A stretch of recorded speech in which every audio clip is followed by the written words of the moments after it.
System को change किया जा सकता है, जिसमें हमको बिल्कुल झूठ ना बिल्कुल बोलना सर। पड़े।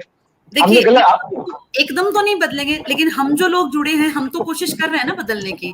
हम हाँ अपना जो हमारा अपना है ना, अपना सर्कल, इसको थोड़ा थोड़ा लोगों को प्रभावित करके और बढ़ा लें। हम यही कर सकते हैं। एक दिन में कोई नहीं बदलने वाला, लोग वैसे ही रहेंगे, लेकिन धीरे धीरे कुछ लोग जो आपके संपर्क में आएंगे, सिरोही जी के संपर्क में आएंगे, या जो हमसे जुड़ेंगे, हम कोशिश करके उतने उतने लोगों को बदलते चले। ये कड़ी दर नहीं कड़ी नहीं नहीं, की इसमें जाएगी। इसमें ऐसा नहीं है। जैसे सीरियल जी ने जो कंसेप्ट लाया है, वो किसी इंसान को बदलने के लिए नहीं लाया है। नहीं, सीरियल जी पकड़ने ने की बात नहीं कह रही हूँ सर मैं, नहीं अपनी बातों को बताएं। भाई खुशी वास्तव में क्या है, ये हम एक अच्छा जीवन जी के दूसरों तक पहुंचा दें कि यार असली खुशी इसमें है। पैसा जरूर कमाओ, लेकिन पैसा कमा के अगर आपके आसपास का नहीं सर्कल नहीं अच्छा नहीं। लेकिन जैसे जैसे आप एक अच्छी जिंदगी जी रहे हो, जी लेकिन अगर आसपास आपके ऐसे कोई लोग हो जो अच्छी जिंदगी नहीं जी रहे हैं, वो इसको आपको देख के थोड़ा बुरा तो लगेगा ना, कि मैं तो अच्छी जिंदगी जी रही हूँ। तो अगर हम पूरी व्यवस्था ही ऐसी बना ले, हम सब मिलके, जिन्होंने संपूर्ण समाधान किताब लिखी है, कि हम सब मिलकर ऐसा सिस्टम बना ले कि पूरा समाज ही एक बेहतर अवस्था में आ जाए, सबकी वो इच्छा तो पूरी सर, हो जाए, वो सब तो कुछ फिर रहे। अल्टीमेट हो जाएगा ना कि अगर ऐसा हो तो बहुत अच्छा है। कोशिश कर सकते हैं, जहां हैं वहां से जुड़े लोग अच्छे बनते जाएं। पर एक दिन में या एक पीढ़ी हम ये सोचें, जैसे हम जिस पीढ़ी के हैं, कि हम सब कुछ बदल देंगे तो पॉसिबल नहीं है। हाँ, कोशिश जरूर कर सकते हैं। वही है बात। इसलिए वो जो ये कह रहे हैं ना, सिर्फ जो किताब संपूर्ण समाधान, मैंने भी सुना है। तो जी मुझे इन्होंने जो कंसेप्ट रखा है कि हम एक ऐसी व्यवस्था बनाएंगे जिसमें पैसा न हो, इसमें मनी न हो, मनी बिना मनी वाली व्यवस्था। क्योंकि मनी एक बहुत बड़ी प्रॉब्लम है आज के जमाने में। क्योंकि मतलब कि आप पैसा नहीं कमाओ तो आपको काम दे देंगे। तो ये जो सोच डेवलप हुई है ना इंसान की दिल में, तो पैसा न कमाओ तो आपको कोई इज्जत नहीं होगी। तो ये मनी एक बहुत बड़ी समस्या हमको लगी, तो सूर्य को भी से लगी, तो उन्होंने मनी को हटा दिया व्यवस्था से। ऐसी व्यवस्था जिसमें मनी ना हो, पैसा ना हो, काम हो, सब लोग काम करें, आप अपना काम करो, मैं अपना काम करूं, सब पे काम का। जैसे आपने 8 घंटे काम किया, मैंने भी 8 घंटे काम किया, और इस जी 8 घंटे काम करने के बदले में हमको अपने जीवन अच्छा जीवन जीने को पूरा मिल रहा है। वो समाजवाद की कल्पना की है सिरोही जी। मेरे ख्याल समाजवाद को आप लोग आपने पढ़ा होगा, आप वही सोचते होंगे कि इंडिया में भी समाजवाद का कॉन्सेप्ट आए, जहाँ सब लोगों को बराबरी के साथ ट्रीट नहीं किया नहीं, जाए। ये नहीं मैम, समाजवाद ये नहीं है, समाज थोड़ा साम्यवाद से भी समाजवाद से अलग है। अलग है। ये कॉन्सेप्ट ही पूरा अलग है। अच्छा, थोड़ा अलग है। जी हाँ, जी ये जी। कॉन्सेप्ट पूरा अलग है, इसीलिए तो मैंने बोला आग लगी है, लेकिन कहाँ आग लगी है पता ही नहीं। क्योंकि एक्चुअली ये अर्थशास्त्र ये में आग पूरा लगी है। अर्थशास्त्र जब जी तक चेंज नहीं होगा तब तक कुछ नहीं कर पाओगे। एक्चुअली ये पूरा पूरा कॉज एंड जो कॉज एंड एक्शन होता है ना, कारण कार्य सिद्धांत पे पूरा पूरा बना हुआ है।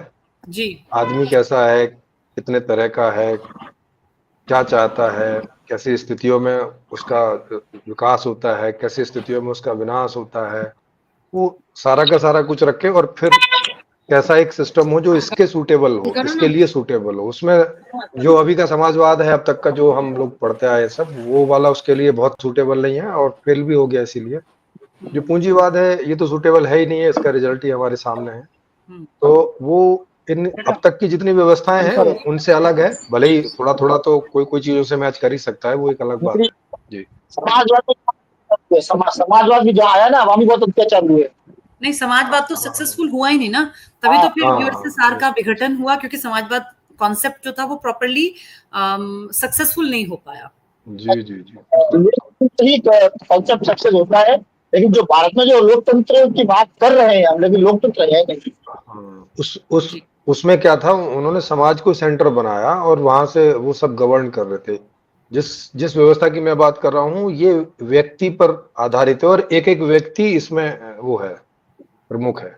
चलिए, अच्छी बात है सर, ये तो नया तो थॉट है। बहुत कई और सारे आप जो अंतर है, हैं। जी जी जी। जो आप जो है समाजवाद से भी बेहतर कुछ अगर कल्पना कर रहे हैं तो बहुत अच्छी बात है। जी जी। बस इसको फिर एग्जीक्यूशन के ऊपर आपको काम करना पड़ेगा, ताकि सबका भला हो हाँ, सके। तो उसमें सभी टीचर्स का और जितने भी सब बौद्धिक लोग हैं पूरी दुनिया में या जहाँ भी है, तो उनका एक अपना रोल होता है। तो जी जी जी, उसी के लिए है। जो परिवार है, परिवार के मान लिया उदाहरण के लिए 6 सदस्य होते हैं। 6 सदस्य में मान लिया 2 बूढ़े माता पिता,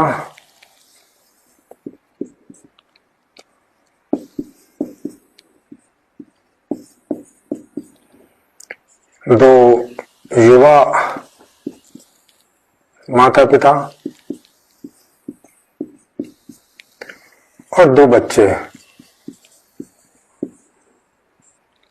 तो ये कुल मिला के 6 लोग अगर हम मान के चलें एक परिवार में, 6-5 जो भी, तो इस व्यवस्था के अंदर सबका इसमें प्रोफाइल बना होगा, सबका अलग अलग।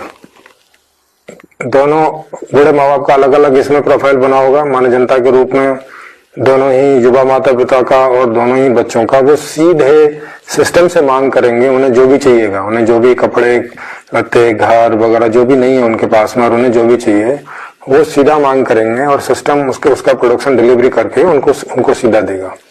यहाँ एक को दूसरे के ऊपर किसी भी तरह से फाइनेंशियली डिपेंडेंट रहने की कोई जरूरत नहीं है इस सिस्टम में। और ऐसा इसलिए किया गया है कि यदि यहाँ आपस में एक दूसरे के हम ऊपर इनको डिपेंड करें, मान लिया इन दो युवा माता पिता के ऊपर ये दो बूढ़े और दो बच्चे, इन चारों को अगर हम डिपेंड करें और ये इसकी पत्नी भी, यानी कि अगर हम यहाँ एक आदमी के ऊपर 5 लोगों को डिपेंड करते हैं तो क्या होता है कि फिर हमें उसमें धन को लाना पड़ेगा, क्योंकि वो आदमी कैसे सारा अरेंजमेंट करेगा। तो हमें ये फ्रीडम भी इनको देनी होगी। तो इस सिस्टम में ये फ्रीडम भी है कि किसी एक को दूसरे के ऊपर फाइनेंशियली डिपेंड होने की जरूरत नहीं है। इससे क्या फायदा होगा कि इनके आपस के रिश्ते खराब नहीं होंगे कभी भी। अभी जो कि बच्चों को लगता है कि मेरे माता पिता हमारा ख्याल नहीं रख रहे हैं, अब उनको नहीं मालूम कि माता पिता के पास उतना पैसा नहीं है। बूढ़े माँ बाप सोचते हैं कि उनके बच्चे उनका ख्याल नहीं रख रहे हैं बुढ़ापे में, उन्होंने बहुत अच्छे से जवानी में रखा था। और ये युवा माता पिता को लगता है कि हमारे पास जितना पैसा है उसमें हम जितना ज्यादा अच्छे से ख्याल रख पा रहे हैं रख रहे हैं। कई बार वो अपने भविष्य की चिंता करते हुए और ठीक से बच्चों की देखभाल नहीं कर पाते, ठीक से बड़े बूढ़ों की देखभाल नहीं कर पाते। तो ये समस्याएं आज के सिस्टम में और अब तक के सिस्टम में होती रही हैं। तो इस सिस्टम में ये भी नहीं होंगे। माने किसी भी बूढ़े माता पिता को किसी पर डिपेंड होने की जरूरत नहीं है। युवा माता पिता को भी किसी के मुझे इनके लिए खाना लाना है, ले जाना है, इनकी देखभाल करनी है, इनका ये करना है, बिल्कुल कोई परेशान होने की जरूरत नहीं है। इस व्यवस्था में आपस में जो लोग भी एक दूसरे के साथ रहना चाहेंगे वो रहेंगे, नहीं तो उनकी अलग से भी रहने की व्यवस्था होगी और वहां भी पूरी उनकी सेवा होगी। जैसे बूढ़े माता पिता हैं तो इनके लिए बड़े बड़े क्लब बने होंगे, वहां जहां इनकी सभी सुख सुविधाओं से सहित इनकी वहां पे इनकी रहन सहन होगी। बच्चे भी कोई रखना चाहता है तो ठीक है, अदरवाइज तो उनकी भी पूरे रहन सहन की पूरी उनकी सेवा और उनकी जितनी भी जरूरत है, जितनी भी सब कुछ है, वो सबका भी इंतजाम होगा। तो इस व्यवस्था में किसी को भी किसी के साथ जबरदस्ती रहने की जरूरत नहीं है।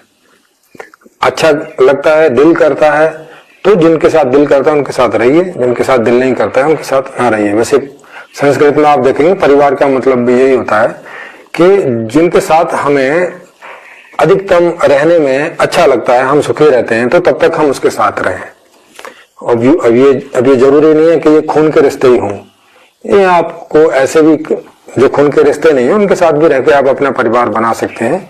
तो इस सिस्टम में परिवार उन्हीं को कहा जाएगा कि जो भी एक दूसरे के साथ रह रहे हैं, जिन्हें अच्छा लग रहा है, जब तक रह रहे हैं जब तक अच्छा लग रहा है, तो वो सूचित करते रहेंगे कि अभी हम परिवार के रूप में रह रहे हैं एक जगह। तो वो भी इसलिए क्योंकि उनको जो उनके फैमिली के सदस्य संख्या के हिसाब से उनको फ्लैट आवंटित हो सके कि जितने सदस्य हैं उसी हिसाब से उनका बड़ा छोटा फ्लैट दिया जा सके, उस वजह से।